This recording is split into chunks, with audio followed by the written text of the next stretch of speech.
नाशिकचा चिवडा म्हणजे कोंडाजी चिवडा. Since 1920 famous चिवडा एकदम.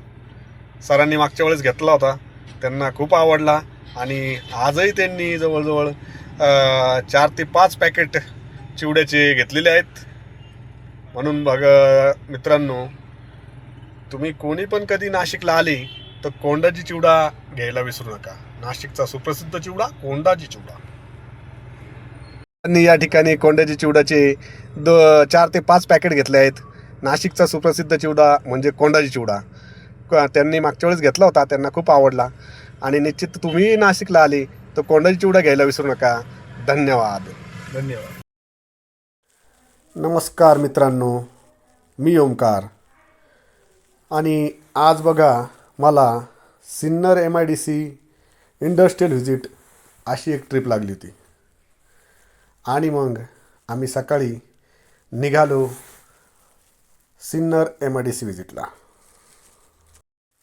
इंडस्ट्रियल व्हिजिट सुरू करण्यापूर्वी सर म्हणे आपण सिन्नरचे जे सुप्रसिद्ध असे आणि 1000 वर्ष जुने असलेले गोंदेश्वर मंदिराचे दर्शन करून मग आपण आपल्या पुढील कार्याला सुरुवात करू. म्हणून मग आम्ही गोंदेश्वर मंदिराच्या दिशेने निघालो. प्राचीन शिलालेखांमध्ये सिन्नरचा उल्लेख हा श्रीनगर किंवा सिद्धनगर म्हणून येतो. यादवांची राजधानी असलेले सिन्नर आजही त्याच्या वैभवाची साक्ष देते. राजाश्रय लाभलेले गोंदेश्वर मंदिर याचा पुरावा आहे. हे मंदिर अंदाजे इसवी 12व्या शतकाच्या सुरुवातीस बांधले गेले असावे. शिवपंचायतन प्रकारातील हे एकमेव मंदिर असे आहे की 4 कोपऱ्यावर स्थित 4 छोट्या मंदिरांच्या केंद्रभागी स्थापित मुख्य मंदिर असे विलक्षण उदाहरण आहे. 5 मंदिरांचा समूह एका 38x28 मीटर अशा प्रशस्त जोत्यावर उभा असून येथे मध्यभागी मुख्य शिवमंदिर असून इतर 4 छोटी मंदिरे विष्णू, गणपती, सूर्य आणि पार्वती आदी देवदेवतांना समर्पित आहेत. मंदिराचा संपूर्ण परिसर 4ही बाजूंनी भिंतींनी घेरलेला आहे, जिथे दक्षिण आणि पूर्व दिशेस प्रवेशद्वाराची योजना आहे. मुख्य मंदिरात गर्भगृह, अंतराळ, महामंडप आणि उत्तर, दक्षिण आणि पूर्व दिशांना अर्धमंडप अशी योजना आहे. पूर्व दिशेस मुख्य मंदिरापासून निराळ्या मंडपात बसलेला नंदी आहे. मुख्य मंदिराचे वक्ररेखीय शिखर अनेक छोट्या होत जाणाऱ्या लघु अंग शिखरांनी बनलेले आहे. महामंडपाचे शिखर शंक्वाकृती आहे. मंदिराचा बाह्य भाग रामायणातील दृश्ये, देवी, देवता आणि नृत्यमग्न अप्सरांच्या शिल्पांनी सुशोभित आहे. मुख्य मंदिराच्या भिंतीवर ब्राह्मी, पार्वती, शिव, भैरव मूर्ती प्रमुख आहेत. नंदी मंडपावरील वराह आणि नृसिंह अशा प्रतिमा उल्लेखनीय आहेत. गर्भगृहातून निघणारे पाणी उत्तर दिशेस असलेल्या एका अलंकृत मकरमुखाच्या माध्यमातून बाहेर निघते. गोंदेश्वर महादेवाचे मंदिराचे खरे सौंदर्य त्याच्या सममित रूपात आणि भव्य आकारमानातच सामावलेले आहे.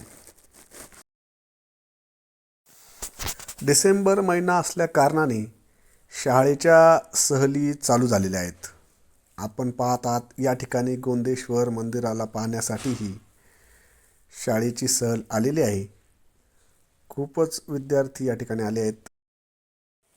श्री गोंदेश्वराचा जय जयकार करून ही मुले बघा या सहलीचा आनंद घेत आहेत. या ठिकाणी खरंच लहान मुलांना, विद्यार्थ्यांना अशा ठिकाणी सहलीला आणलं पाहिजे.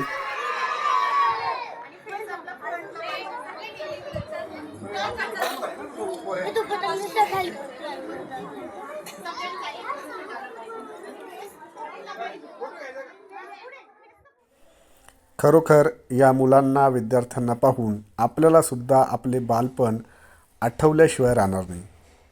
खूपच आनंद या वयात असतो. म्हणूनच म्हणतात, लहानपण देगा देवा, मुंगी साखरेचा रवा.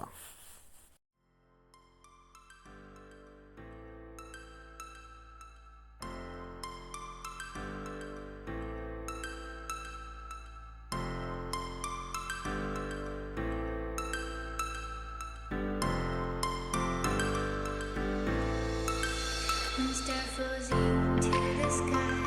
The summer was alive, going to the end of time. I can see the daylight. I swear perfectly. Is it really the end? Just like a stranger, so far away from me. You said you were looking for me.